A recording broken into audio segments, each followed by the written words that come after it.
geometrical interpretation of the gradient operator is it is normal to the surface. So now consider this question: find the angle between the surfaces x square plus y square plus z square is equal to 9 and z plus 3 is equal to x square plus y square at point minus 2, 1 and 2. So one can clearly see that this point lie on both the surfaces. When you put x is equal to minus 2, y is equal to 1 and z is equal to 2, you can verify that this point lie on the surface, on both the surfaces. So now we have to find the angle between these two surfaces at this point. So for this, what we do is we calculate the gradient. So let us assume that f is equal to x square plus y square plus z square minus 9 using this surface, and another function we have g using this surface. We have g is equal to x square plus y square minus z minus 3. Now if I find the gradient of f, this will come out to be 2xi plus 2yj plus 2zk. Okay, so you recall the definition of the gradient. Gradient of f is partial derivative of f with respect to x, partial derivative of f with respect to y, j, and partial derivative of f with respect to z, k. Okay, so since my f is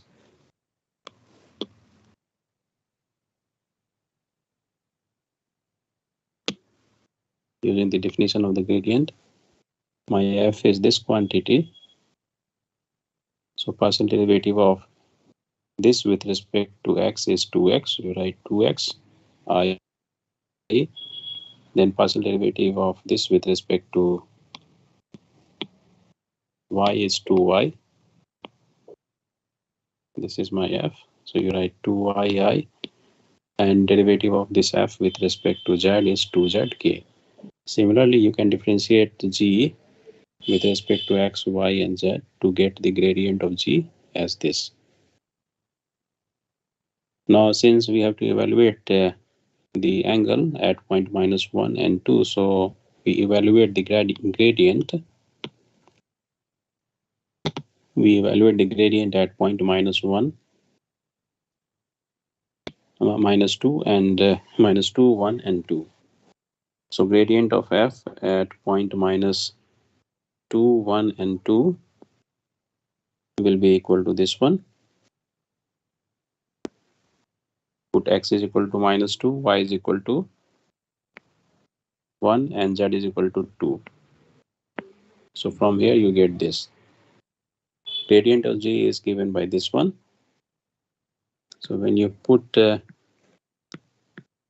x is equal to minus 2, y is equal to 1, and z is equal to 2, you get this. Okay, now we have these vectors. We have these two vectors. This vector, using the geometrical interpretation of the gradient, is normal to the surface x square plus y square plus z square is equal to 9 at point minus 2, 1, 2. And this vector is normal to the surface z plus 3 is equal to x square plus y square at point minus 2, 1, and 2. Okay. Now these are not unit vectors. So what we do is we divide this vector by its magnitude to get the unit vector. So from this vector, the unit vector is, let's say, is denoted by n. We divide this by the magnitude. Magnitude of this vector is 4 square plus 2 square plus 4 square and under root of this. So the magnitude comes out to be 16 plus 4, 32 plus 4 is 36, and the square root of 36 is 6. So the magnitude of the first vector is 6. So we divide this by 6. So we get this vector. Now this is a unit vector in the direction of the tangent, in the direction of the normal to the surface, to this surface at point -2 and 1. Similarly, from this vector, you can get unit vector, which we denote by n2. Okay. So therefore, the angle between these two surfaces is equal to angle between their tangent planes, and this is same as the angle between their normals. And normals we have already calculated. N1 and N2 are normals. N1 is the normal to the surface, to this is first surface, and N2 is the normal to the second surface. Okay. So angle between their normals is given by cos inverse the dot product of N1 and N2. Okay, because the dot product of N1 and N2 is equal to, if you recall the definition of the dot product, if you have two vectors N1 and N2, the dot product is magnitude of N1 times magnitude of N2 times cos theta, where theta is the angle between the vectors N1 and N2. Okay, and here N1 and N2 are, N1 cap and N2 cap are unit normal vectors. So this is equal to 1 into 1 cos theta. So ultimately for the unit vector you have cos theta. So from here you get, if you solve, so that means we have N1 dot N2 is equal to cos theta. So which means cos theta is equal to cos inverse N1 dot N2. Okay, so that is the angle between the normals N1 and N2 is cos inverse N1 and N2 dot product of N1 and N2. And dot product of N1 and N2 you can calculate easily.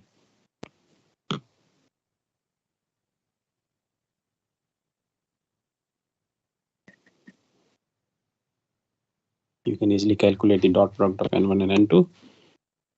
We are given this as N1 and this as N2.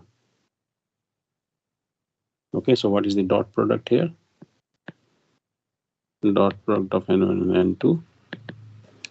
You multiply this by the component wise, the coefficient of I cap in both the cases.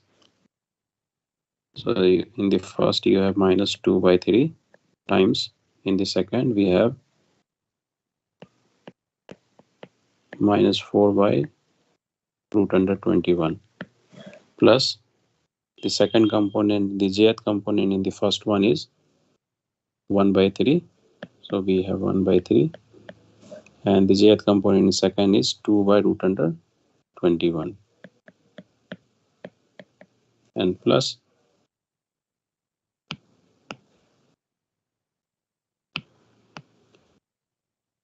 the kth component is 2/3 in the first, and in the second we have -1/√21. So with this dot product, when you multiply and add all these quantity, this will come out to be 8/3√21. So this gives me the angle. Cos inverse of this is the angle between these two surfaces. Okay. So this is an application of the gradient. Now let us move to the next topic. So we have directional derivative. So now consider we want to find the derivative of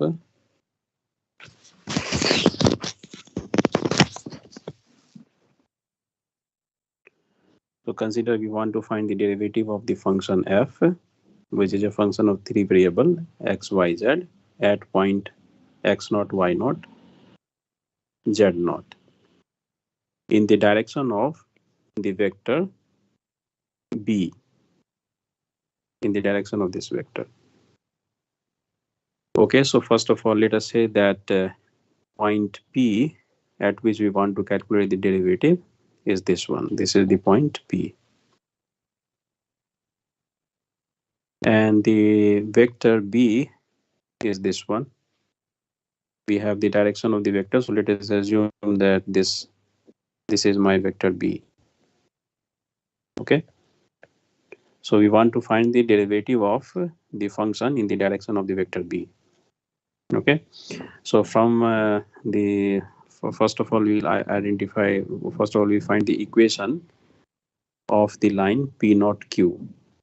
So we have P, and let us say that Q is any arbitrary point on the line in the direction of the vector B. Then the equation of the line P naught Q is equal to x minus x naught divided by B1 is equal to y minus y naught divided by B2 is equal to z minus z naught divided by B3. And this is equal to, let's say, the parameter T. If you vary parameter T, then you can sketch the entire line from P naught to Q. Okay. So with this one, with this equality, we can say that x minus x naught by B1 is equal to T. So from here we get x is equal to x naught plus B1 T. From the second equality, y minus y naught divided by B2 is equal to T. I get y is equal to y naught plus B2 T. And from the third equality, z minus z naught divided by B3 is equal to T. I get z is equal to z naught plus B naught B3 T. Okay. So this means that any point Q on the line P naught Q, at any point Q on the line P naught Q, f is a function of the distance T of Q from the point P naught, right?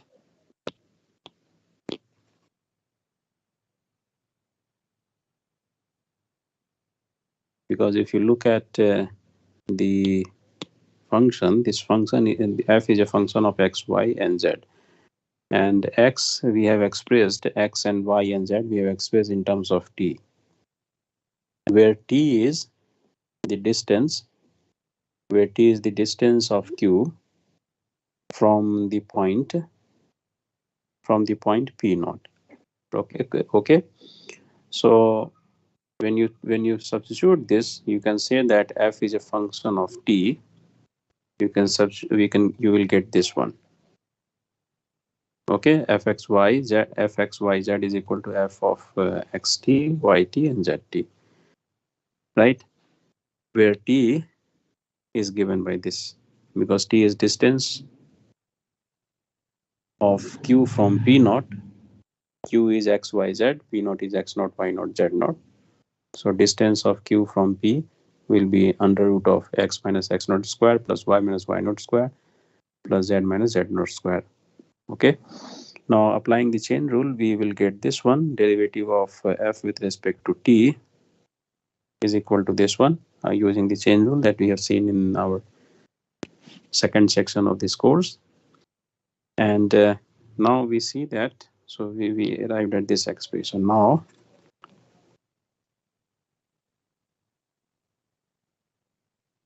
we see that x is equal to, we have already seen that x is equal to B1T. So derivative of x with respect to T using this relationship of x will be B1. So we write B1 here. Similarly, y is equal to y naught plus B2T. So use this to calculate the derivative of y with respect to T, which gives me B2. And similarly, the derivative of z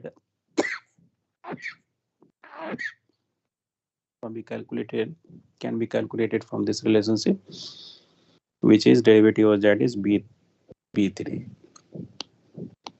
Okay, so this means we can write the derivative of f with respect to T as gradient of f dotted with the vector B. Okay, so what is gradient of f? Gradient of f is derivative of f, you just recall. Okay, so the gradient I have just said before also. just don't want to write it again.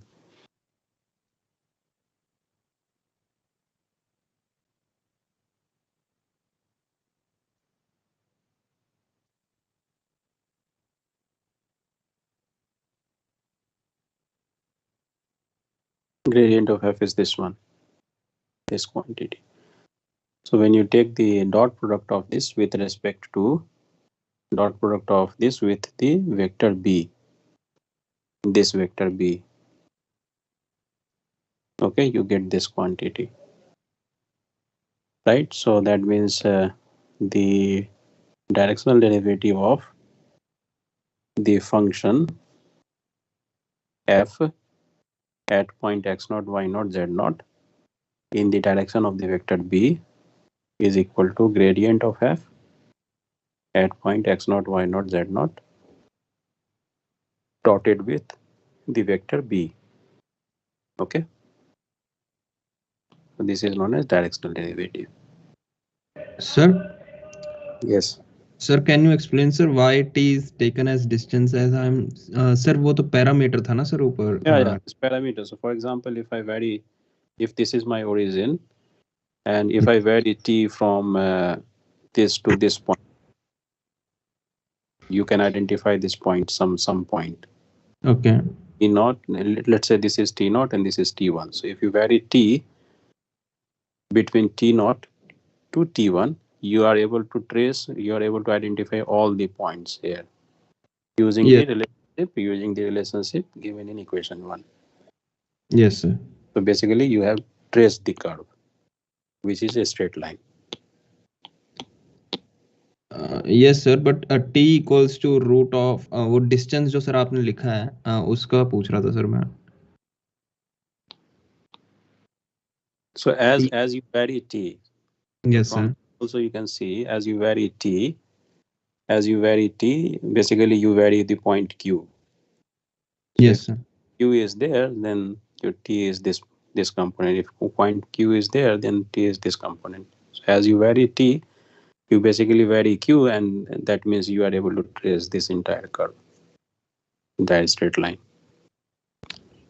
Okay sir. Okay sir. Is it fine? Yes sir.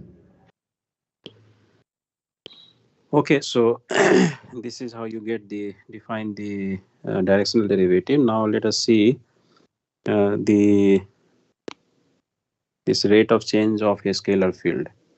Scalar field we have already seen. So it is a field where at every point x, y, z, you define a scalar quantity, which we denote by f of x, y, z.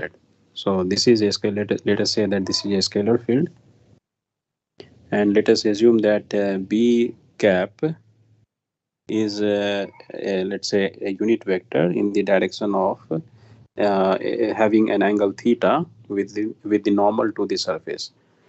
So let us say that this is, look at the picture, this is the surface, this is the surface, f is equal to c, level surface we have seen. So when you equate f is equal to c, you get a level surface, and the normal to this surface, and pick a point p from this level surface. So you have point p here on this level surface, and then let us say that this is the normal to the surface, right? And b is any vector, which makes an angle theta with this normal to the surface, with this normal. Okay, so this is the setup we have. then the directional derivative of f in the direction of the vector b cap, we have just derived this formula, is equal to the gradient of f dotted with the vector b, and this dot product is magnitude of the gradient of f times the magnitude of the vector b times cos theta, where theta is angle between the gradient and the vector b. And remember that geometric interpretation of what is the geometric interpretation of the gradient? Gradient is normal to the surface. Okay, right? So this angle that theta that you have written, this angle theta will appear here. because gradient is in the same direction as n cap. Okay. So that means the gradient and b cap will make the same angle theta with each other. Okay, so you write this. Now b is unit vector, so you can say that this is equal to the magnitude of the gradient of f times cos theta. Now cos theta lies between -1 and 1. Therefore, this quantity will lie in the interval minus magnitude of the gradient and plus magnitude of the gradient of f. Okay, so which means dt will lie because this is equal to dt, so we can say that dt will lie in this interval, right? So this means the directional derivative of f is maximum when theta is equal to 0, because if theta is equal to 0, then cos theta will become 1 and you get the maximum value, which is gradient of f. This means that directional derivative of f is maximum in the direction of the gradient of f at p, right? This also means that the directional derivative of f is maximum along the normal to the level surface at p, and the maximum value is the gradient of f. Okay. Similarly, you can see that the directional derivative is minimum in the opposite direction of the gradient of f, because when theta is equal to minus pi, theta is equal to pi, then this normal is in this direction. If you reverse this direction, you are in this direction, and then you have this minus. Uh, the cos theta will become -1. Okay, and in that case, the gradient of the direction derivative will be equal to minus of the magnitude of the gradient.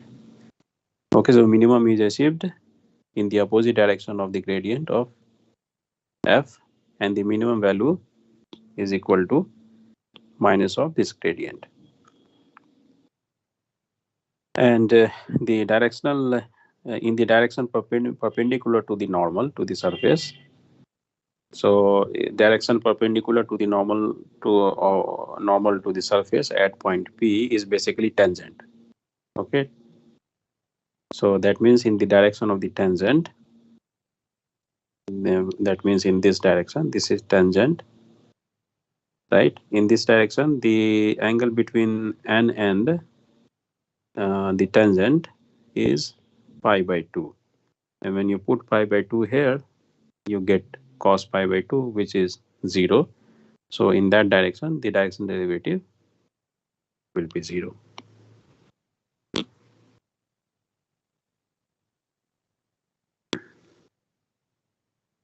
Okay, so these are the conclusions we make about the directional derivative. So I'll repeat once again. Directional derivative is maximum in the direction of the gradient, which is normal to the surface, and directional derivative is minimum in the opposite direction of the gradient, that means in the opposite direction of the normal to the surface. Okay, and direction derivative is 0 in the direction of the tangent to the surface. Okay, fine. So now let us calculate, let us see one example on this. Take t is equal to x square plus y square minus z. And let us say that this denotes the temperature at point x, y, z in this space. And a mosquito at point 444 desires to fly in such a direction that it gets warmed faster. So clearly, it will the mosquito will approach to get the maximum warm. The mosquito will approach in the direction where the gradient is maximum, and the gradient is where the directional derivative is maximum, and directional derivative is maximum in the direction of the gradient of the field. Okay, so gradient of the field. So we calculate the gradient of t, which is 2xi plus 2yj minus k, right? And the point at which the mosquito is located at the moment is 442. So you calculate the gradient at 442. So if the mosquito moves in this direction, then he will get the maximum warm, maximum temperature. Okay, and then you can calculate the magnitude. What will be the maximum rate of change in the temperature? The maximum rate of change in the temperature is the magnitude of the gradient, which is root under 129. This is gradient, and its magnitude is 8 square. Square root of 8 square plus 1, which is 129. Okay, so this is the application. Sir अगर sir question ऐसा होता कि if it gets cooler faster तो क्या करते हैं? In the opposite direction. तब पाई, हाँ मतलब ठीक है, मतलब नेगेटिव लगा देते वेक्टर के आगे ना. Yes. Okay sir. You just write minus 8i minus 8j plus k. And अगर नो चेंज इन टेम्परेचर यानी टेंजेंट प्लेन में जा रहा है तो हम डायरेक्टली जीरो लिख सकते हैं. So no change in you just calculate the tangent. Okay sir. Okay, tangent is normal. Tangent is normal to the gradient. Yes. Fine. Yes. Okay, so now we have this conservative vector field. So with this we have already seen. I'll just repeat it again. So a vector field which is derived from a scalar field is called conservative. So if I take the gradient of f is a scalar field, and I take the gradient of f, then I get a vector field. We denote this vector field by capital F bar. So this capital F bar is known as the conservative field. And this f, the little f which is used to derive the vector field is known as scalar potential. Okay, right? So a conservative field. So for a field to be conservative, so let us say that you are given a field and you want to show that this field is conservative. So what you have to show here? To show this, you have to identify a scalar field f such that its gradient is equal to the gradient is equal to the field. Okay, so this is what you have to show. So consider this example. I want to show I have given this vector field. This is the vector field clearly, because at every point x, y, z, you are given a vector. Okay, so this is a vector field. Now you want to show that this vector field is also conservative. This you want to show, right? So to show that this field is conservative, what you have to do? You have to identify a scalar field f such that its gradient is equal to capital F. Okay. So we start with this relationship. Capital F is equal to gradient of little f. What does this mean?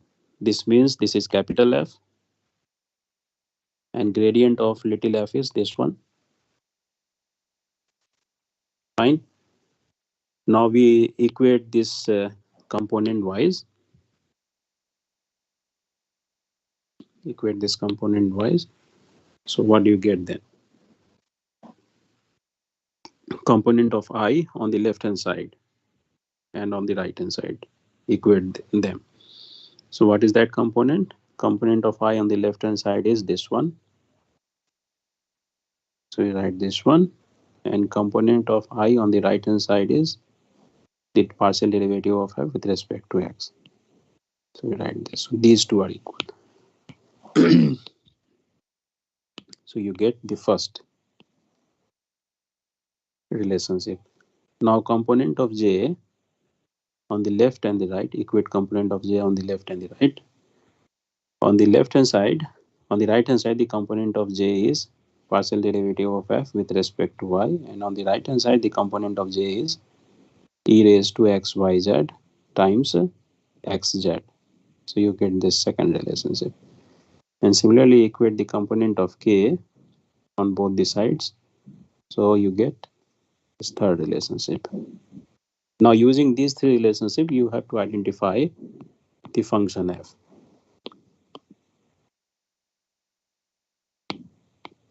the scalar field f. Okay, so I'll start from the first one. Yeah, so I'll start from the first one. So from the first one, when you integrate both the sides with respect to, so integrate this first one, integrate with respect to the variable x, right? So on the left hand side, you have f, and on the right hand side, you get integral of, okay, let me write it down here, otherwise you will get confused. So I have this relationship as the first one. Now I integrate this.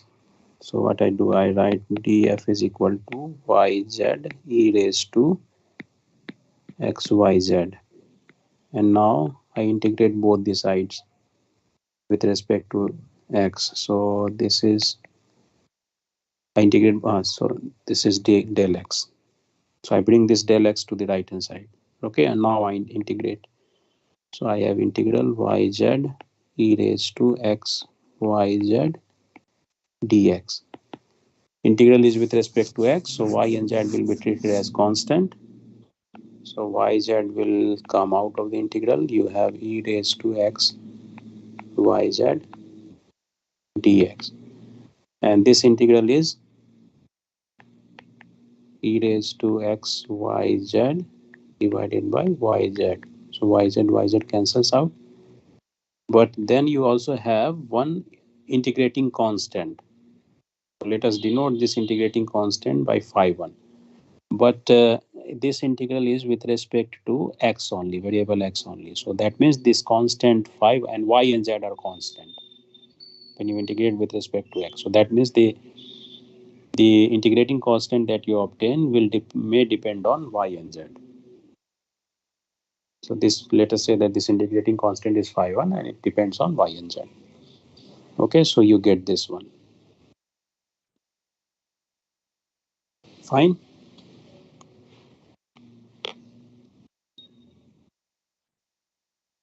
Yes, sir. So you have this one.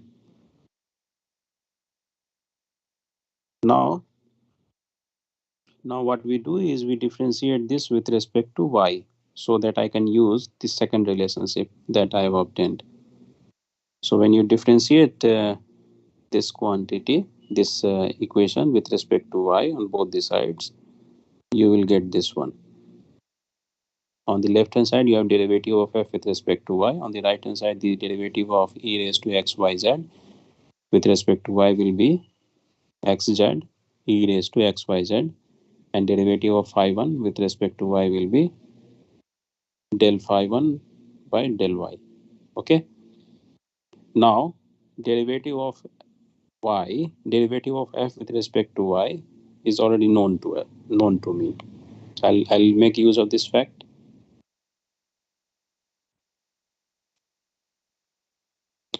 So I'll make use of this fact. Derivative of this is already known to me. So I put this value here. So I can say that this is equal to xyz e raised to xyz. Fine. So from here we see that this and this term cancels out. So what do you get? Derivative of phi1 with respect to y is 0. And now I integrate this with respect to y. So I have del phi1 is equal to 0. Integrate for y. So on the left hand side I have phi1, and now phi1 is integrated with respect to y. So that means I get the integral will be some function phi 2, and this will be a function of z. So remember, phi 1 was a function. I already said that phi 1 was a function of y and z, and you are integrating this with respect to del phi 1 with respect to variable y. So your outcome will be a function of z, which we denote by phi 2z. And on the right hand side, you have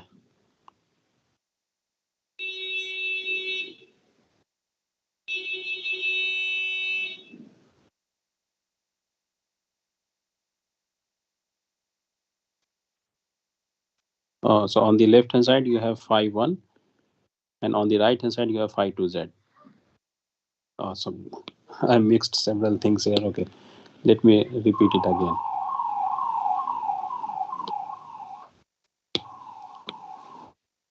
So here we have, we want to integrate this. So what we do is we write del phi 1 is equal to 0 dy, and now integrate both the sides. So on the left hand side, I have phi 1, and on the right hand side, I will have integral of 0 with respect to y will be 0. But then you will have one integrating constant, and this integrating constant will depend only on z2, only on z. And let us say that this integrating constant is phi 2z. So I get phi 1 is equal to phi 2z. Okay, so we substitute this value here, the value that we have already defined, to get f is equal to e raised to xyz plus phi 2z. Okay, so far we have used two relationship. Now we are going to use the third one. So for the third one, what we do is we differentiate this with respect to z. So I have this relationship when I differentiate with respect to z, and then I use the third relationship, which is derivative of f with respect to z. So when I use this, I get this equality. Okay, and from here I see that this and this cancels out. So what I get is phi 2z prime derivative of phi 2z is equal to 0. So from here we get phi 2z is equal to some constant, where this constant c is the integrating constant, and which means when I put the value of phi 2 in this relationship, I get f is equal to e raised to xyz plus c. Fine. So with this process, integrating and differentiating one by one with respect to different variables, with this process we are able to find a scalar field f, which is given by this one, whose gradient is equal to the field f, and this you can easily verify. Derivative of f with respect to x, derivative of f with respect to y, derivative of f with respect to z. Okay, so this shows that the field capital F is a conservative field. Is it fine? So whenever you want to show that a given field is a conservative field, you have to identify a scalar field so that the gradient of this scalar field is equal to the field itself.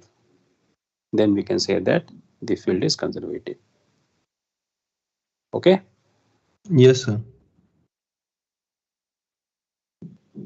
Okay. So now we go to the next notion, which is called divergence and curl of a vector field. So divergence, let us assume that f is a vector field. Capital F is a vector field. Then its divergence of the capital F is denoted by the gradient is denoted by this product.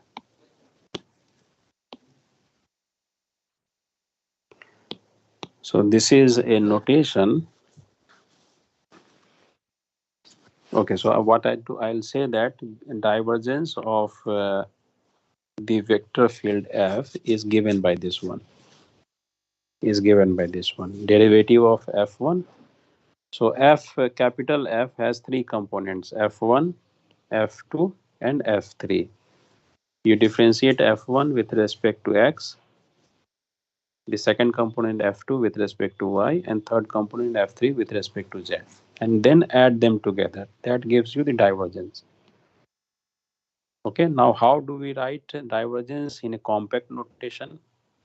So in compact notation, what we notice is that if I write the operator, this gradient operator, the gradient operator is written in this way, and f is written in this way. If I take the dot product of these two, it is not actually a dot product, but if you assume that I have three vectors, one is the gradient operator. I have two vectors, one is the gradient operator and the other one is the vector field f, capital F, and then I take the dot product of this. So these two are multiplying. The ith component is multiplied by the ith component. So this multiplication, you can say that, is derivative of f1 with respect to x. Then second component you multiply. Again, when I say when you multiply, I only mean in your mind you are doing this calculation.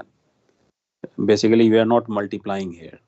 We are just giving a new notation for this expression, keeping in mind as if we are multiplying two vectors.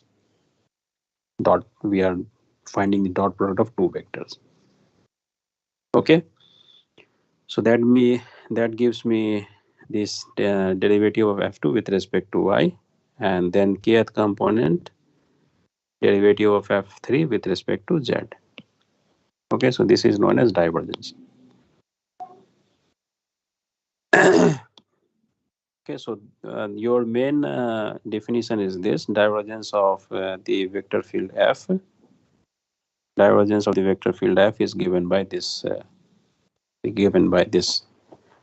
But this can be represented in this form, and this form is basically you are doing this. You are multiplying the gradient operator with the vector field, and this is not the exact multiplication, but this is just to give a compact notation to this big expression. Okay, another compact notation to this big expression is this one. Okay, so this is another notation for this quantity. Now notice that this is, as I said, this is not a scalar product. So this essentially means that you cannot write delta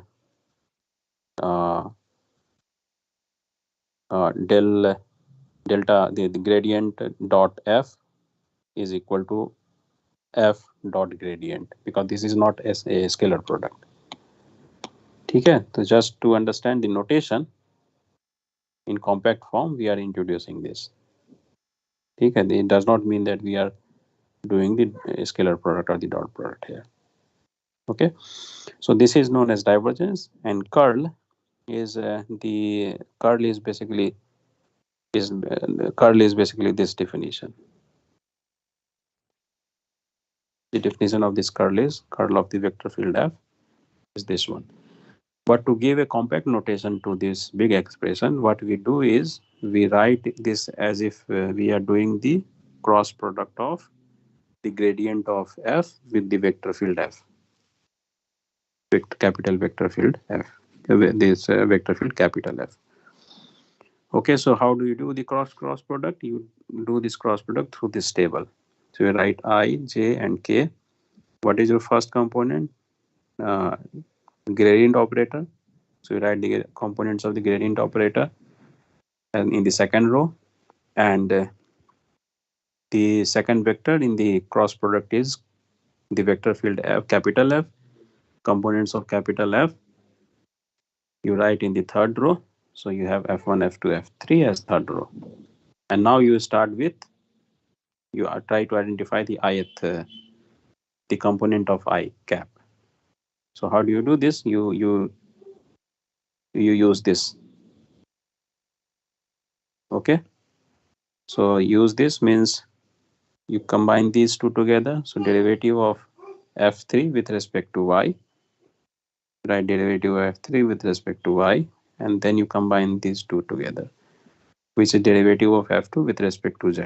Derivative of f2 with respect to z. Okay. Then you go to the second component, jth component. For jth component, you combine these two, and you have to also maintain the, and when for the jth component you have this negative sign. So instead of this, so that means you have this, you combine this together. So that means derivative of f1 with respect to z, write it here, and then you combine these two, derivative of f3 with respect to x. So here derivative of f3 with respect to x. Okay. Now you go to the third one, this third component in this cross product, which is k. So how do you define this? You define with the help of these two. So here you have positive sign, so you combine, you write this one first, derivative of f2 with respect to x, and then you write this one, derivative of f1 with respect to y, f1 with respect to y. So in this way you can define, you can write the expression for the curl as if you are doing the cross product of the del operator and the vector field. Okay. So remember that this is the dot product is defined for two vectors. Similarly, cross product is also defined for two vectors. The del operator, this gradient operator, is not a vector. If you apply the gradient operator on a scalar field, then it becomes a vector. If you have not applied this gradient operator on the vector field, on the scalar field, so before application it is just an operator, but after application of this operator on the scalar field, you get a vector. So after application you get a vector. Okay. So this expression, which is this del, which is this gradient, this is the gradient operator. You should not think this as a vector. This is not a vector. Okay. But you, when you apply this on a function or on a scalar field, so after application you will get this.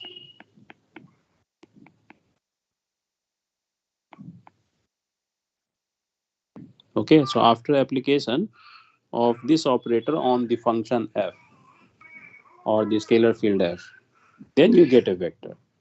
Okay. So that is why the, although we have this notation in the dot product or in the cross product, they are not really a cross dot product and cross product. Fine. And how do, so basically just to simplify this big notation, we are making use of this notation, and this notation I have just explained with the help of this uh, something called something like determinant. Okay. And again you can notice that these are not cross product, so this may not hold.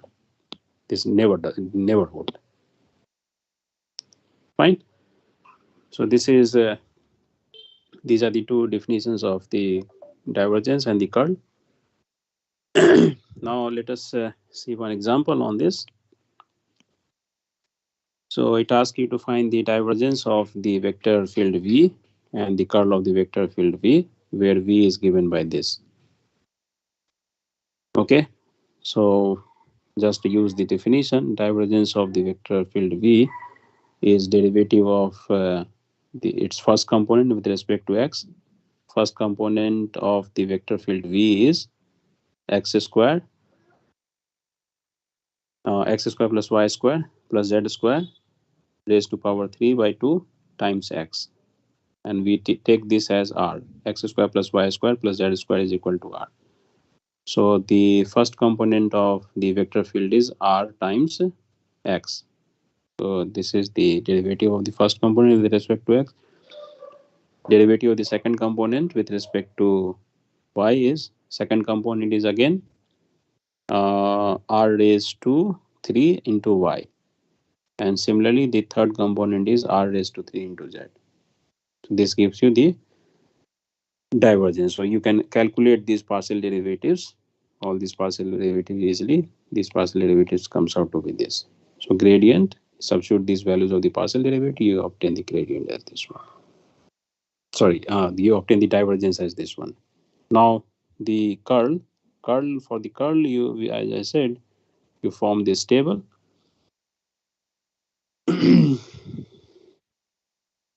Okay, so this is the second row is the gradient, and third row is the component of the vector field v bar. Okay, so first component is r raised to 3 x, second component of v bar is r raised to 3 y, and third component of v bar is r raised to 3 z. Okay, and then you do the expansion of this as if you are doing as if you are writing the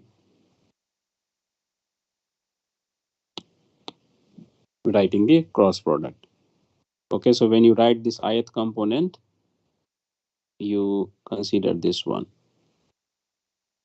So first you combine these two, which means derivative of r raised to 3 z with respect to y, which is this. And then you combine these two, which is derivative of r raised to 3 y with respect to z, which is this one. And similarly for the jth component and the kth component. And then you simplify. After simplification, you will see that it comes out to be the zero vector. Fine. Yes, sir. So now I go to the next definition. So it says that a vector field f bar is called solenoidal if divergence of f bar is equal to 0, and it is called irrotational if the curl of f bar is a zero vector.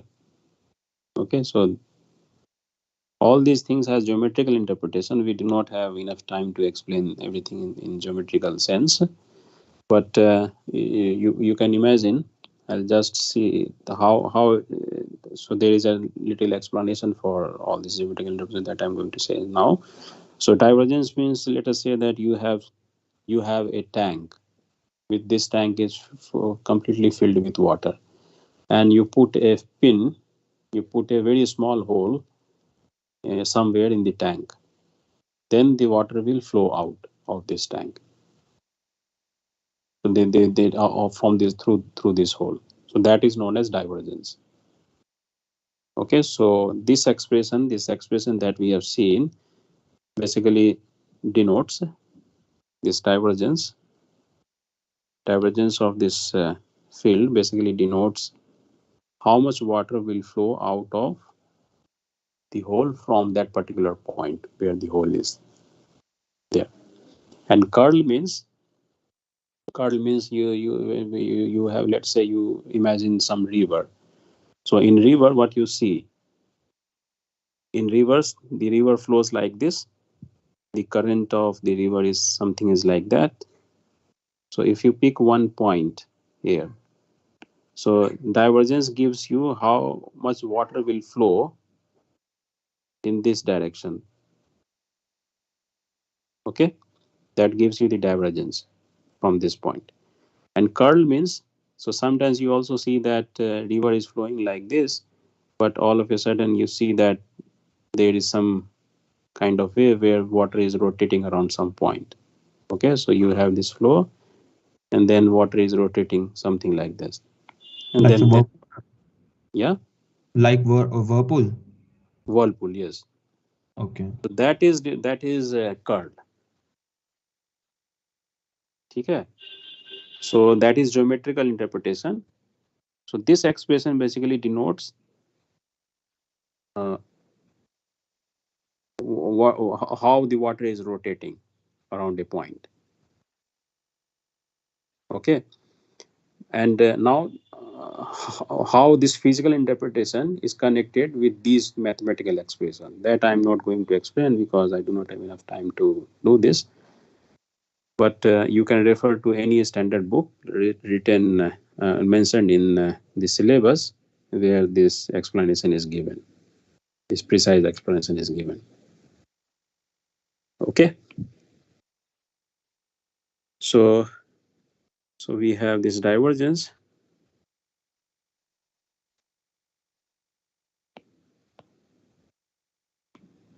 and similarly you can so now consider this example. So you have let's say I am given this one, the gradient of okay, so first of all, what is this operator? Del square, this square of the gradient is del dot del. So del dot del means, what is del? What is the gradient operator? Gradient operator is this one that we have seen before. This is my gradient operator. Now if you take the dot product of the gradient with itself, it is again not basically dot product, but imagine if these are the dot product. So you get this operator.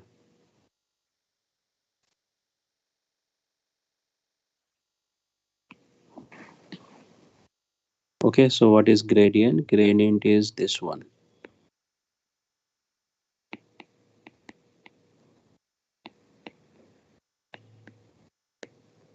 And let us say that I take its dot product to itself. Although I am saying dot product, it is not exactly a dot product because they are operators, and dot product is not defined in operators. So now you combine these two. You combine these two. Okay, as if you are doing the dot product. So you get the second derivative here. And then you combine these two the way you do in the dot product. You get the second derivative with respect to y. And then you combine these two. You get the second derivative with respect to z. So this gives you a new operator, which is del square, gradient square. Okay, so here in this question we are given that gradient square of fr is equal to this one. We have to show that this holds where r is given by this. So this is a very basic example where you just have to calculate, apply the chain rule, calculate the derivatives, and then put everything in the expression of this operator, and then you have this result. And similarly this example. Okay, so now just one more line. So we have several identities here on the curl, gradient, and divergence. These the proof of these are very elementary. So I'm not going to do this proof. You just apply the definition, and moreover, from the exam point of view, this is not important. From your end term examination point of view, this is not important. These identities, but these identities are not difficult to prove. Okay. So some of the proof of some of them are already given here. For example, for 6, 7, we are given the proof. You can go through this proof, and then rest of the things you can try at home. And in case you find any difficulty, then you let me know. Okay, so that completes today's lecture, and next class we will start this line integral. If you have any question, you can ask me.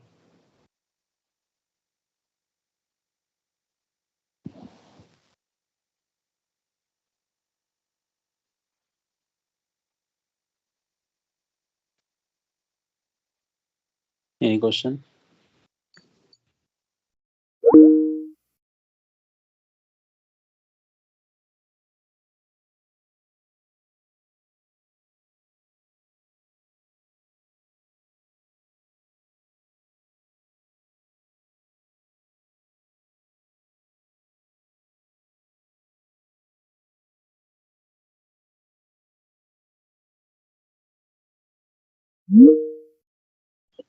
Okay, so then let us wait for a couple of minutes, maybe. Huh? I was fine. Yeah. So many students are joining, so let us wait for a couple of minutes and then we will start.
Yes, so what should I do? Should I start? About 30 students are there in the class. Best representative, can someone say what is I their think opinion? it makes sense to start Yeah, right now. because it's already, yeah, it's like already 5 minutes into the class. And how many students are expected? About 60, 70? Yeah, around 70 plus minus 5. Yeah, so I've messaged on our group. I'll do it once more. yeah, just do it once more because the participation is not even 50%. So I was thinking, let us make 50% participation and then it is better to start. Or maybe let us wait for 2 more minutes. Otherwise, anyway, we are going to discuss. So yeah, just make sure that your message has reached to all of them. Then we can start.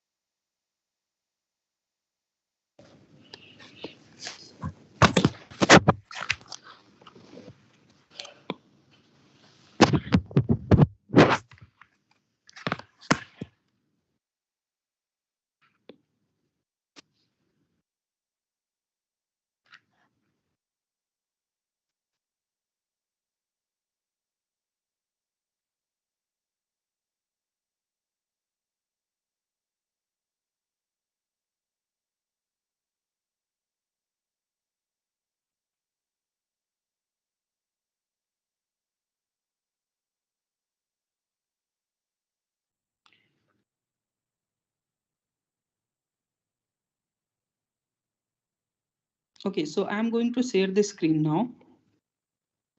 Mm.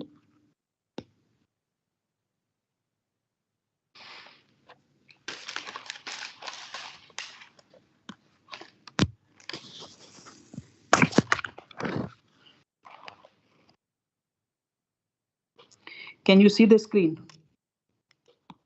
Yes. Okay, so let us start what we have learned in the last lecture, and then we will start from there only. We will go to the PPT and see other results. So what we have learned up to now is at least the basic concept that what is a laser, and very vaguely we said that well it is made of three component. You have a gain media which we call the amplifying media, where all this phenomena of inversion, population inversion, you have 3-level atom or 4-level atom, you pump them. Okay, so we call, well, let's say this is gain medium. Fine. And then of course if this is a gain medium, then we have to pump it, right? We have to supply energy to it so that there is sufficient inversion. The atoms, so when I say inversion, I mean the atoms are in higher energy state. We have to create that situation. So for that we have to supply energy. So let us call it pump. So now with the pump we have inverted the system, and then we have to control the frequency of the emission that comes out. So what we do is, one of the mirror we make 100% reflective, and other mirror we make, let's say, 99% reflective. So inside this, light travels, goes back and forth inside the gain media, and depending upon the length of the cavity, okay, we have certain wavelength that can exist inside this, and gain medium is usually broad. So depending upon for which frequency you have larger gain, that particular light emits from the laser. So at the output you have very narrow peak, right? And we also said that for lasing, for laser, our system has to be very clean, in the sense that inside the gain media there should not be any scatterers. Okay, because if there are scatterers, then what will happen? The light that is propagating, it will get reflect. Okay, so it will not feed back into the gain medium, so it will not amplify. Therefore the threshold will increase. Yeah, so another thing we discuss about threshold. What is threshold? You increase your pump power. So on x-axis I have pump power, and on y-axis I have output intensity, this height that we have, right? Output intensity. So we see that initially it increases slowly. Once you create population inversion, once you cross the threshold, then this grows very fast. Okay, so this is called threshold. And the line width, it decreases at the threshold. So all this is the property of laser. We said scatter is bad. Now then,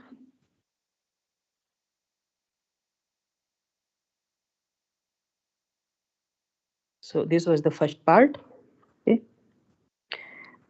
then we said, well, you can achieve a situation. So suppose I have gain medium inside this, that means everywhere you have amplifying media, and you have inverted the system, that means you have pumped the system, and now there are scatterers only inside this. Okay, so what will happen? You send a light beam into this, so light will go, it will make a random walk inside this, and then it will come out, right? So these are, let's say, two possible paths. So all this is doing is just making a random walk inside this. By doing this also, you can contain the light inside this inverted medium. So everywhere there is an inversion. Inversion can be inside or it can be inside the particle. So you can put gain inside this or you can put gain outside it. Okay, so we said that in this case also you can have laser kind of emission, and this system we called random laser. So this is lasing output from random media. Okay, then we kind of compare two cases. In one case we said, let's say the particles are of a random size, in this case, what will happen? You send a light, there's no resonance, right? So at random wavelength, light can stay for larger time, and it can stay for and for other wavelength also it can stay inside it. So overall the resonances are killed. In this case, the peak that you will get, that is at random frequency. But if you make the particle monodisperse, that means you make all the particles same size. In that case, the system will follow the resonance of single particle, because the system is made of single particle. So suppose this single particle had some kind of resonance, okay, either weak resonance or strong resonance, the whole system will follow this resonance. Okay, that means that at the peak the light will stay for larger time, and if it stay for larger time at this wavelength, then that particular wavelength will have preferential gain. Okay, so you will have lasing peak at these specific resonances. We also compare the case that whether should we put again inside the particle, or should we put gain in between the particle. We saw that uh, if we put gain inside the particles, then the peaks are cleaner and they are more stable. Okay? Then we looked at the experimental result. So making this kind of system, this is a 3D system. You can think of it as if this is a ball made of particles, right? And then inside these particles, you add some 4-level system and you shine light on this. And essentially, we are looking how this light interact with this system. Okay. Now we are saying, well, let us make all the particle monodisperse, that too in 3D system. And then we said, well, let us compare. In one case, we put the gain inside. In one case, we put the gain outside. Experimentally, this is not possible. So what we said was, let us make the particles slightly bigger, go to different regime. And for liquid, it is easy to make a spherical particle. So the experiment that we designed was following. We make micro droplets, and inside this micro droplet, which is made of liquid, alcohol or water, you add dye. Okay, so you have this situation here. Inside this we have gain. Then we say, well, at the end of the day, what we want to study? We want to study a collective phenomena, not the phenomena that is generated from a single particle. We want to study where all this particle takes part. Okay, so there is a direction in which direction I should study. We see that in this direction we should study the collective phenomena, because the droplets will participate, like all the droplet will participate in this direction. But then there's another problem. The problem is you cannot put your detector here, right? At the end of the day, you have to measure the signal, but I cannot put my costly detector underneath this array. So what we said, well, let us put a mirror, okay, and redirect the emission that is propagating in this direction. Okay, so you redirect it using a mirror placed at 45 degree, and then here you put your spectrometer. Okay, so in the spectrometer, there are two phenomena that we will observe. Number one, the collective resonance of all the system. Apart from that, you will also see the resonance of single particle. So I said you have a particle here. These particles are big particles, by the way, like 15-20 micrometer particle, which is an order of magnitude. Well, not order of magnitude, but yeah, actually more than that. Okay, which is like 20 times larger than the wavelength of light that we are studying. We are looking at say 500 to 600 nanometer. So lambda is about 500 nanometer to 600 nanometers. This is the wavelength of light, okay, that we are studying, and the particle size is about 20 micrometer. So diameter. Okay, so d is much larger than lambda. Therefore, this is the case of Mie scattering. Okay, so Mie scattering is something because of which we see that our clouds are white. Okay, so this is a case of Mie scattering. Now, since the particle size are bigger, so what will happen? You shine a light. So in this case, well, light is inside, because light is generated inside. You have everything is inverted. So light will make uh, whispering gallery kind of mode. So light will get totally internally reflected and it will stay inside. Now, from the wavelength, okay, that it stays. we can find out its diameter. Okay, so using this trick, we calculated the particle size exactly. So up to now, up to here, we have studied. Now let us go back to PPT and see what is next.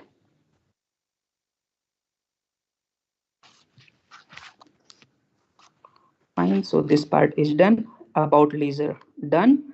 Then we have this random laser I have already discussed. Of course, there's frequency fluctuation and wavelength fluctuation. By doing all this exercise, what we want to make our random laser a bit stable. Okay, so this is our goal. All this is calculation that we have discussed by making them monodisperse. Yeah, so now I think we were,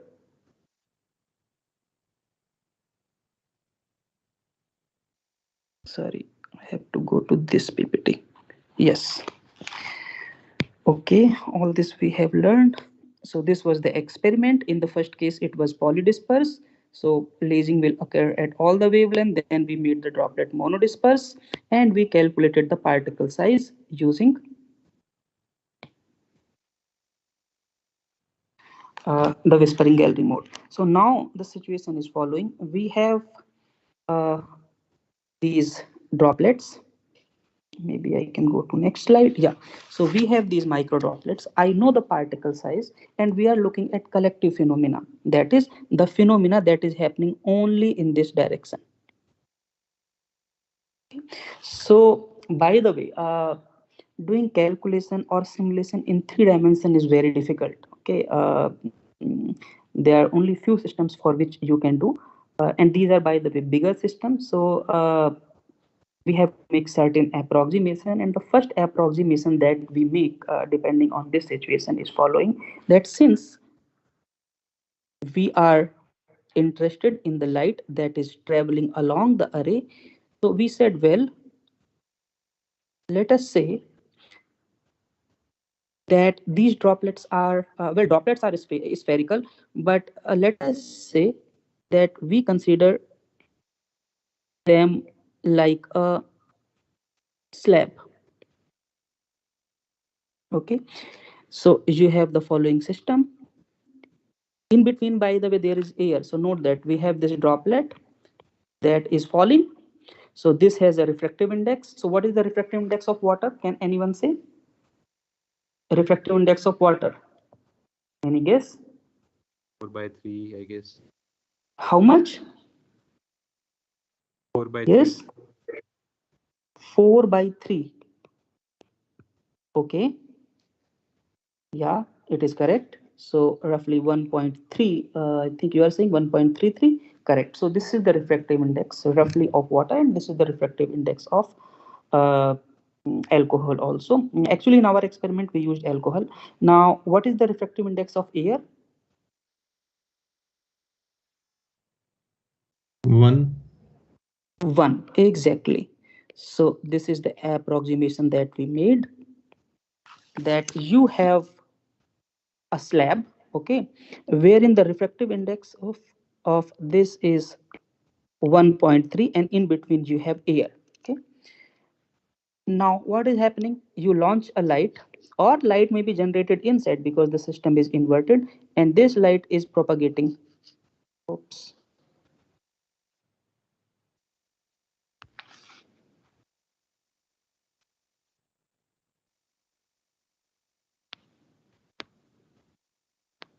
Sorry, huh?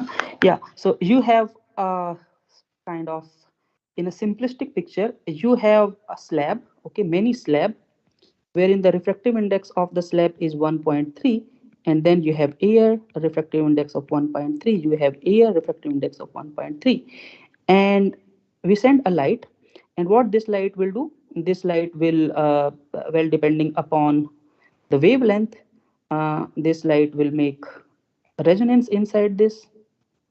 So there will be transmission, reflection, and so on, and after that the light will come out. Right, this is what can happen. So you can have reflection and transmission. By the way, very accurately we have the size of the droplet. So very accurately we have the thickness of these slabs. Okay, Spacing also we know. So all the parameters we know the refractive index, size of the slab, and spacing between them. Okay. For example, this spacing can be find out accurately by imaging technique. Size of the droplet we can find out both by imaging and using spectral tools. So spectral tools, of course, give us very precise dimensions.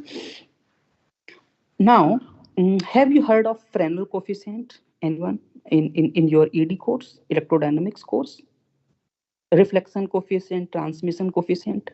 I think you have read this in electrodynamics course or in optics course. Even if you have not, it is fine. So you do the calculation on this system. So there is a trick called transfer matrix method.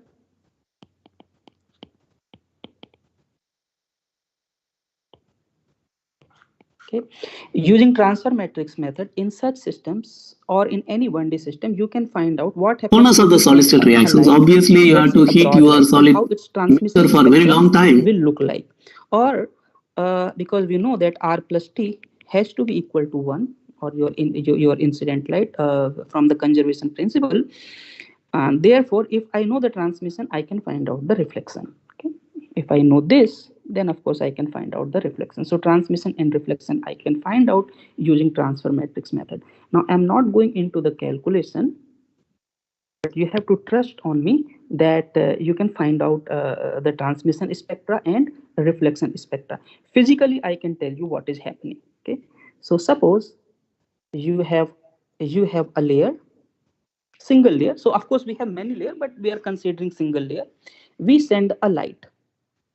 So here I have air, then I have a refractive index of n equal to 1.33 as someone said, and then outside we have air.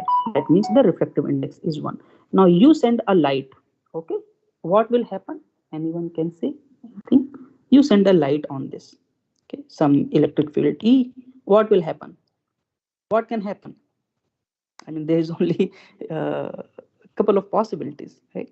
You will have reflection and you will have transmission, right? This is not perfectly reflecting surface, right? So this part you agree, there will be reflection and transmission. I mean, it's like you have, Yes, sir. So yeah, so you send a light here, then partially light will reflect and partially light will transmit. Okay. Now you also know from your electrodynamics or from your basic EMT course that if a light is traveling in homogeneous media, right? This is a homogeneous media now. Light has entered this, right? Okay, let me make a bigger picture. So here I have water. Outside I have air. Outside I have air. I send a light here. Partially light will get reflected. Now what is happening to the light that propagates? It is propagating in a homogeneous media now. There's water, right? So it will only acquire phase. Inside the media, intensity is not going to come down. It will only acquire the phase. This part you know? Yes, sir. Right. Yeah. So this is like very basic thing that we learn in ED. So you will have mathematically, I'm not telling you to understand everything, but this part at least you can visualize that I send a light here. Part of it will get reflected. The reflection coefficient I can find out using basic books. And then there is I mean, the light will propagate in a homogeneous media, so the light will acquire only phase. And then what will happen here? Because now there is another interface. Light will get reflected and partially it will get transmitted. And the same phenomena will keep repeating in all the droplets or in all the slab. Okay, and then you will have interference between them. So there is another droplet, it will give you another reflection, and then all this thing will interfere. And using simple mathematics, very simple mathematics, you can find out what is the total transmission and total reflection. So that is how we calculate the transmission spectra.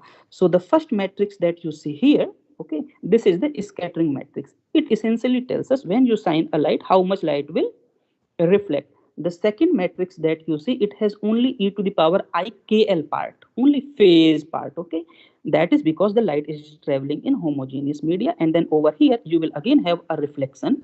So there is a scattering matrix. Scattering matrix, homogeneous propagation, and then scattering matrix. Fine. So that is how we calculate the total transmission from this system. Okay, at least basic understanding you got, no? Okay, fine. So these are the result of the transmission spectrum. So as we are discussing from let's say this well, we can, okay, let us look at this slide here. So you have this system, this droplet array. Now since it is a resonator and is not working, so since it is a resonator, therefore certain frequency are allowed inside this. If you have a fabric arrow, then of course certain frequency are allowed into this. Similarly, when we have multiple structure but all of them are of same size, right? So certain frequencies are allowed into the system. You send a light, it is not like that all the light of all the frequency will stay inside the system. Some of the wavelength will go out, some of the wavelength will stay. So in the first case, okay, we say, well, let us take a system wherein the size and spacing, whatever is the spacing, that is fixed. So this is my spacing, this is the size. So you have one drop here, one drop here, and then you have certain spacing, and then you have another system. Now these are periodic system, these are 1D periodic system. And any periodic system, like you can put it in broader category, you can call it photonic crystal. So so the first case that I am discussing, wherein all the droplet size are same and the spacing between them is also same, it is called 1D photonic crystal. Okay? And as you have expected, there will be certain frequencies which are not allowed to stay inside the medium. So these are the wavelength wherein the transmission goes down. So that means that if you send a white light on this, at this wavelength light will just get reflected. Okay? So at the output you will have a spectra like this. This is not allowed. Fine. The next thing is you create perturbation, because every realistic system has perturbation. It is not like that. Like I mean, in our experiment or in principle any experiment, you have perfect sphere, you have perfect spacing between them. That is not possible. So in realistic system, always there is a fluctuation, and now we are going to incorporate those fluctuations. So how do we do that? Well, of course, the first thing is, because I have this, so the first thing that we do, we incorporate fluctuations in the spacing. Okay. So instead of droplet being well, I mean equi separated, we said, well, let us introduce some fluctuations into this. Okay. So once you introduce fluctuation into this, as you have expected, these resonance are going to wash out, and this is exactly what happens. You have so there are little bit more knowledge required, that what are these peaks, etc. So these are called band edge, this is called band, this is pass band, this is stop band, this is the terminology that one use in photonics. Now when you introduce randomness, then all this peak that you see, it basically fluctuates. And after fluctuations, what happened is these peaks move into the stop band region. So this is the stop band, they move here and there. So you can already see that the periodic nature of the spectrum, that is we are losing, right? And which is what is expected, because now you are making your system random. Fine. Now all this is passive system, but our actual system, as you know, there is gain. Okay, it is not like that we have water and we have air. It's not like that. Inside the water we have 4-level system, right? We have amplifying molecule. So what they will do, any light which stays, which, I don't know what happened, that's fine. So any light that stays inside the medium, it is going to amplify it. So let me just see. Yes. So you can see here, all this light that is there, it stays inside the medium. Therefore, under amplification, under gain, okay, these peaks are going to enhance. Okay. So let me just ask you, have you heard this formula? I equal to I naught e to the power minus alpha L. Have you ever heard this formula in optics or somewhere?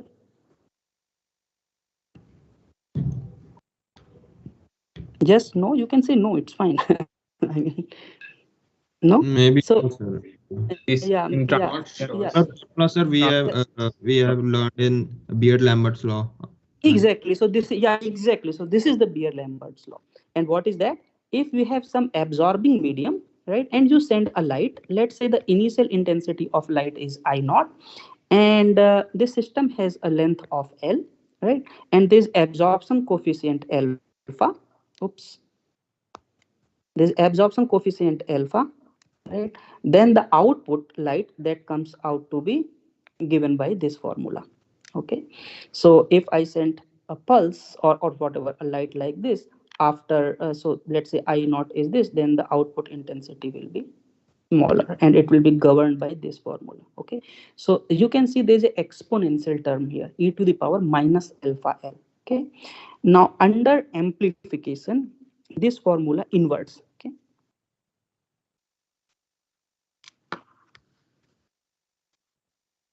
because I'm writing also, so there's problem with this. Yeah, so let me just go here. That is better. So what I said, you have a, let's say, system where in the absorption is alpha, its length is L. You send a light of intensity I, then the output intensity will be I. That will be given by I equal to I naught e to the power alpha L, where alpha is the absorption coefficient and so on. So this is a absorbing medium. In inverted medium, so wherein you have molecules which are all inverted, right, so you have amplification. In that case the formula becomes I equal to I naught e to the power plus alpha L. What does this say? This say that if I send a light, okay, and so I send a light, now it has traveled a distance, let's say L. Okay, so this is the intensity, but now we add scatters inside this. So what light will do? Light will make some random path. For this, L is of course large, right? Now, if it makes more random walk inside this, then let's say this is L1, this is L2, in first case it is L, then you can see that L2 is larger than L1 and L1 is larger than L. All right. So what will happen to the intensity? Well, the intensity is not linearly proportional, it is exponentially proportional. Fine. So for this L2, the intensity that you get out of the system, that will be exponentially proportional to L. In principle, you will only see L2 because it's very large number. Right? Exactly this is what happens here. There are other peak also, but their quality factor is less, and quality factor is related to the time that photon or light is spent inside the media. Okay, here quality factor is very large, therefore the light will stay for larger time. That is why you have exponentially larger peak. Okay, so all this is the explanation of this. And then of course we do certain what should I say, certain analysis on this, and look at where the peaks appear. So what we can say is, if we only change the position of the particle, keep them monodisperse, in that case there are certain range. Okay, as it was observed in the experiment, if you remember, over here I said that there are certain range where these peaks can appear. Similarly, in the calculation, there are certain region where these peaks can appear, and this region is defined by the size of the particle. This is again obvious now. Now, when I was discussing about laser with you over here, then I said, say there are certain mode or certain wavelength which are allowed in this system. Fine. Now, this is a passive system. There is no amplification. This is entirely decided by the length of the cavity. You have a cavity here and its reflectivity. Okay, so it has reflection R1. This has reflection R2, and you have again medium inside this. Okay, but this property that we are discussing, it is entirely decided by R1, R2, and the length of the cavity, because that decides what will be the spacing of the mode, and R1 and R2 will decide what will be the quality factor of the mode. Now there is inversion. So this gain that you see, for any practical system, this gain is not flat. Okay, this has certain profile, like Lorentzian profile or something like this. Okay, so this has a certain profile. What this tells is that at this wavelength you have larger inversion. You can think like this. Okay, so at this wavelength you have larger inversion or larger amplification.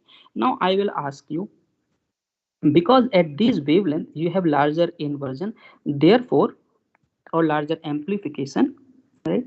Now according to this formula, I equal to I naught e to the power alpha L. What is alpha? In passive system this was absorption coefficient, right? In active system, when I say active, I mean we have inversion. This is so there it was absorption coefficient, so you can think of it as if this is a gain coefficient. Now, if alpha is large, as you can see here, alpha is large. Okay, therefore the intensity of these peaks will be exponentially large. Okay, so in the output spectrum, you will not see this. Okay, or let's say one peak is here, then only this peak will show up. Okay, this is the basic kind of overview of a laser. Because the gain is large, this alpha is large, therefore the output intensity for let's say that particular mode will be exponentially large. Now let me go back to the presentation. Okay, so you can see here, even though there are various modes wherein you have larger gain, only those mode basically appears. Now the thing is, we know where the peaks are going to come, right? The peak will come, let's say, in this range, the peak will come in this range, the peak will come in this range, and we want to reduce the fluctuation. Okay, and we have a gain curve. As I said, the gain curve is not flat. Okay, so let's say this is a gain curve. Okay, and if I want to extract more light, etc., what I should do, I should match this region, right? Because this is where I have most of the mode. I should match this region with the maxima of the gain curve, right? I should match this, let's say somewhere here, so that all this mode will experience larger alpha, and if the alpha is larger, then the intensity will be exponentially larger for this reason. Are you understanding what I'm saying? Okay, I don't want to go into detail, but just a story part. Okay, how you can think of. Fine, are you following me? Yes, no? Yes, sir. Okay, so yeah, so let us look at this picture here. We have let's say okay, we have, let's say, okay, this is the gain profile, by the way. This is the emission profile, the alpha that we have talked about. Okay, this is the profile of alpha, or called gain. And let me again write here, I equal to I naught e to the power plus alpha. This is the profile of alpha in wavelength. Alpha is not a constant, huh? As I said, that this is not a flat curve. That means alpha is, this is not flat, huh? So alpha is not constant. What I'm saying is alpha has a profile, and this is the profile that you see, right? Now let us come at the position of the peak in passive system. So in first case, let's say the peak appears here, and in the second case, okay, in the first case only, let's say the peak appears here, and let's say somewhere other place. In that case, what will happen? Okay, in this case, the gain for this and the gain for this, okay, they will be more or less same, right? Therefore the peak will appear here and the amplifying peak will appear here. Now either you change your particle size, now you have to shift it, right? Because our goal is what? Our goal is to match the peak position to this, right? Only then you will have more and more intensity. So either you shift your gain profile, either you can shift this and let's say match it here, or you can shift and match there, or what you can do is you can change the particle size or the slab size so that the position of these peaks, okay, they matches at the gain maxima. Okay, and the first case that I discussed, to shift the gain profile, that is not easy because this is the property of the atom or the die which is there. It depends upon the level spacing between them, so it is not very easy to change the gain profile. Therefore, the easiest thing is to change your particle size so that the peak, okay, where all this peak appears, they match with this alpha, the maximum of this alpha. And if that happens, then you can see most of the peak appears here, right? So one thing is most of the peak appears. Second thing is about their intensity. Their intensity will be exponentially high at these wavelengths. Okay? So these are the experiment results. So all of them were calculation. So all of this is calculation. You can see the experimental result now. If you do not match, then you will have peak here and you will have peak here. Their probability are almost same, and the reason is because they are equispaced from the gain maxima. But in the second case, if you match your gain maxima with the spectral position where peak appears, so in that case most of the peak will be here and intensity will also be large. So that way, in a random, so what we have done is, in a random system, in a random laser system, we have controlled the position of the peak. So now we know where the peak will appear. And for this, so there are a couple of changes we have to make in the standard definition of random laser. First of all, we have to put gain inside. Second, you have to make them monodisperse. And the third thing is you have to match the gain profile with the scattering profile of the monodisperse scatterers. Right? So for any scatterers, you have peak, okay, and then you match your gain profile with one of the mode. And this is exactly what you do in laser. So this was very important result. If you want to read more about this, you can look at my webpage or a couple of paper I can suggest you. For example, one paper is mentioned here. And for this part, you can look at these papers. Now, let me go to second part of this in another 15-20 minutes that we have, and discuss what there are many results. So let me discuss this. So this part we have covered. So we got single mode. By single mode, there's only one frequency, you can see, and by stable, the peaks are stable and random laser. So this is what we got. Now let us look at how we can increase the intensity further. So one way to increase the intensity was, of course, to match the gain profile with the spectral location of the mode. Now there's second idea. So let's say I have a slab here, right? And this also I discuss in some sense that you send a light on this. Then depending upon the wavelength of light, the light will get scattered and part of this will go inside the sample, right? So for example, let's say you have let's say water, you send light on this, part of it will get scattered and part of it will get transmitted. Okay, now which wavelength will get transmitted, it depends upon the thickness of your film, of your water film, right? And there are specific, there are exact formula for that, right? Transmission coefficient, reflection coefficient, all of this exists. Okay, now let me ask you, in our case the situation is following. You have a system, right? Let's say water layer, or you have some dielectric layer, and inside this you have amplification.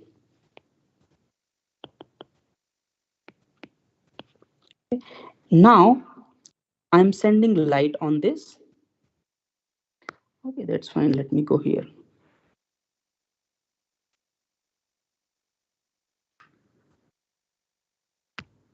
Yes. Yeah, so I have a layer of some liquid or water or some dielectric medium.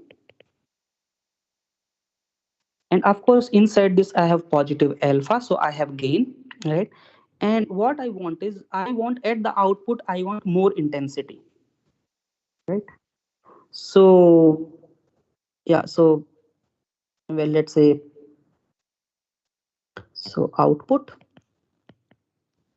and our requirement is, well, more output. This is our requirement, okay? Now, I said, you send a light on this, okay? This light will going to give you inversion or positive alpha. Now there are certain wavelength which will get inside more, and there are certain wavelength which will not get inside, it will just get reflected, right? Now I want more output. If light comes and it just get reflected at output, what will I have? I will have zero because all the light get reflected. But if the light travels inside, it will have inversion. It will give me plus alpha, and I know I equal to I naught e to the power alpha L. So therefore, the output will be more. Fine. Is this part clear to you? These are like very basic concept. Okay, but from the basic concept only, all the big results comes.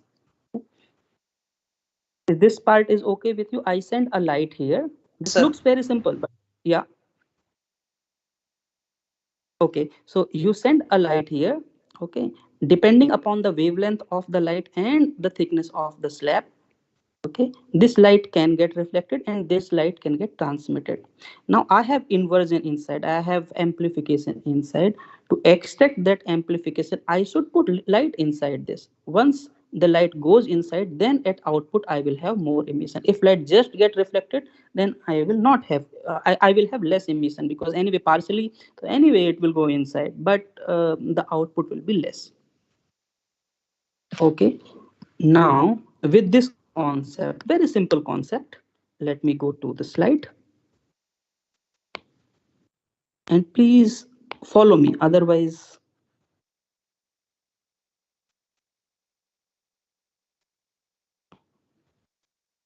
Okay, what you see here in this graph, oops,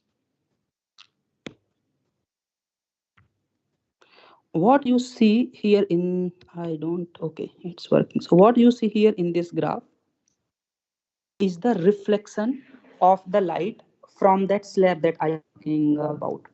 So you have this slab, okay, I send a light, then at this wavelength I will have, so if I have peak, by the way, that means more reflection. So you can see here it is R, reflection. So so my interesting wavelength is this, by the way. So at this wavelength, what do I have? I have peak. Therefore, what will happen? The light will get reflected. Is this part okay with you? Fine. So therefore, in the output, the emission is low. Okay, so this is the output that you are looking, that you are seeing in this particular case. In the second case, so this is my input wavelength, by the way. This that I mean the peak that you see here is the input wavelength. It is a green laser, by the way, 532 nanometer, a few picosecond in space, rep rate of 10 hertz. But all this detail is not required. What is required is, this is the pump wavelength. This is the light that you send inside, and its wavelength is falling at the reflection maxima.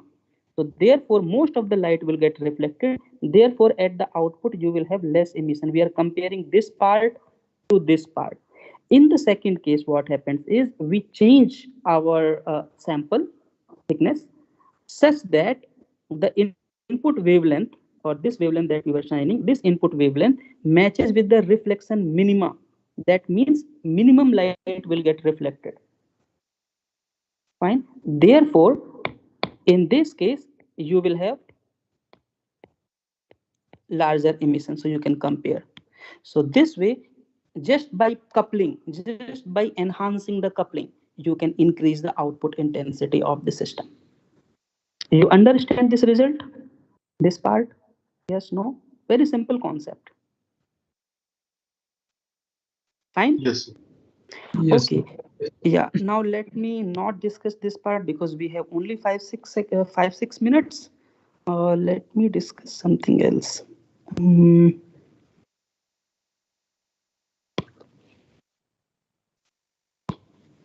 let me discuss this result. Okay, and I have more space to write. First, you understand what is happening. Mm, so let's say this is my,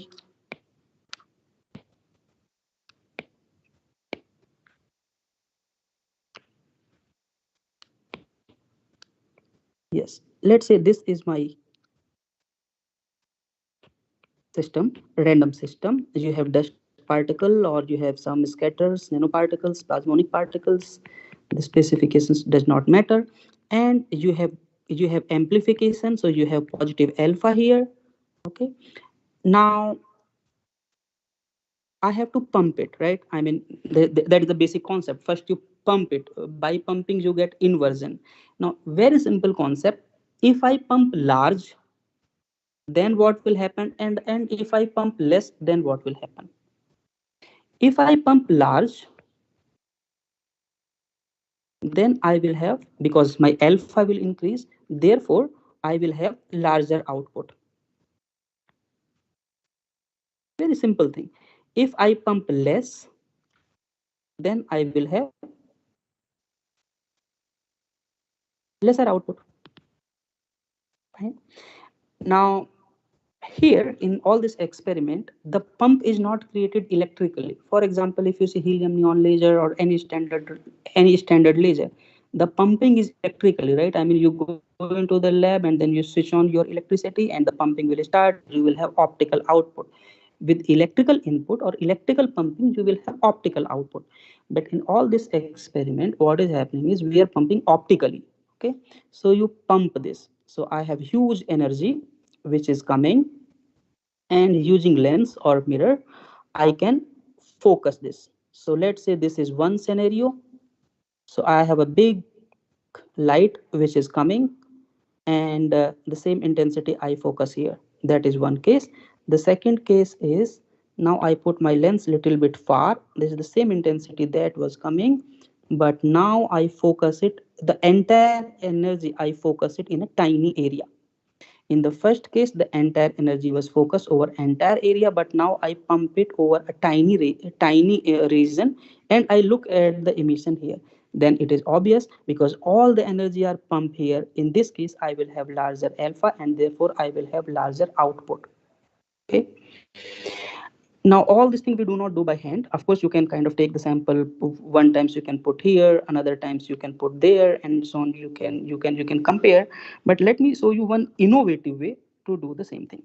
There are certain materials which is called liquid crystal. Have you ever heard about liquid crystals?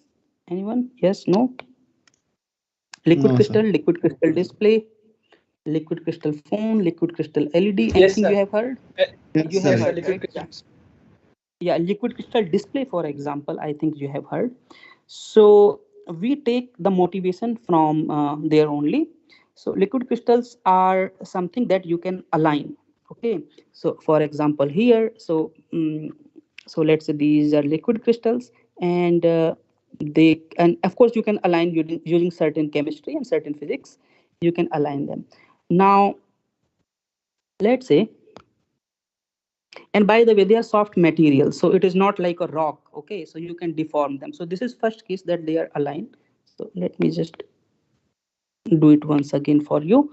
So you have this liquid crystals which are now aligned, and say by light, okay, I can change their orientation. You just assume that by light we can change the orientation. So I change the orientation. I'm asking you, in such samples, if you change the orientation, then I think it is obvious that let's say initially the length is L. Okay, then the system is going to contract. Okay, because in the first case you have, let's say, you have molecules which are aligned like this, and let's say there are 10 molecules. Now you change their orientation, so of course they can fit in smaller length, right? Therefore, from going this situation to this situation, the sample is going to contract, or the structure is going to contract, or the microstructure is going to contract. Is this part fine? Similarly, in the second case, if we align the liquid crystal molecules like this, okay, and by some means, if I can change their orientation, then the sample or your microstructure is going to elongate. It is going to be larger in this direction. Fine. Now, there's another trick that you can do. You can align the liquid crystal in a split fashion. This is called split fashion. So, where in the bottom layer the molecules are aligned like this, and then you basically change their orientation. So, at the bottom they are aligned horizontally, but at the top they are aligned in a vertical fashion. In this case, what will happen is, if you and all of this, by the way, you can do using light. So, the bottom panel that is there, this is going to contract, as I said here, and the top part is going to expand. Therefore, because of this, you will have a bending motion. Okay, and let me show you a real experimental result. Okay, just this part. So let me go to the internet, and all of this, as I said, can be done optically. If I have a movie, let me see. Yes. So by the way, this is the paper that I'm talking about. So yes. So okay, before the movie, let me again explain to you so that you understand what is happening. So I have a stripe, and in this stripe, or let's say this is the cross section, I have a stripe. At bottom I have liquid crystal which are aligned like this, and then at the top they are vertical. So as I said, if you shine or if you stimulate them or shine light, then what will happen? The bottom part will going to contract, the top part is going to expand. So you will have something like this. So you will have a bending motion. So let us see the movie.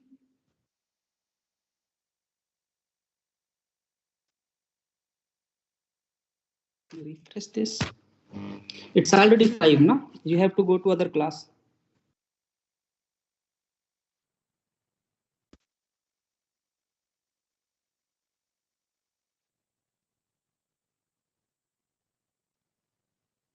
So you can see here, all this is happening optically, by the way. We are not like physically moving it. So this is a stripe and you are moving it optically. All this is happening because change in the alignment of the liquid crystal. This is at some different frequency. So again, you can see here. And let me just show you this movie. So this is in between. So all this is, so we are shining light on this, and because of its play alignment, it is showing that bending motion. Now, once we do that, then as I said, you have this stripe here. This stripe, now you can see that it can move like this, or it can whatever, it can move like this, and you shine a light on this. Okay, so whenever the stripe is at the focal plane, because you have pumped the whole system, your inversion is large. In that case, you will have more output because your alpha has increased. So this is exactly what happens. This stripe is moving. It has larger alpha, and then when it comes at the focal plane, okay, at that instant my alpha will be very large, my gain will be very large. Therefore, at the output you will have exponential output, exponential light. This is exactly what happens, and then this goes back. So you will have no output, and then this way you can control the output remotely. Now let me stop here because it's already 5. Of course, there are many results that we can discuss, but more detail you can look into the paper. What else we do? Okay, so this is only one part, random laser, but there are many different things that do. Fine. So let me just look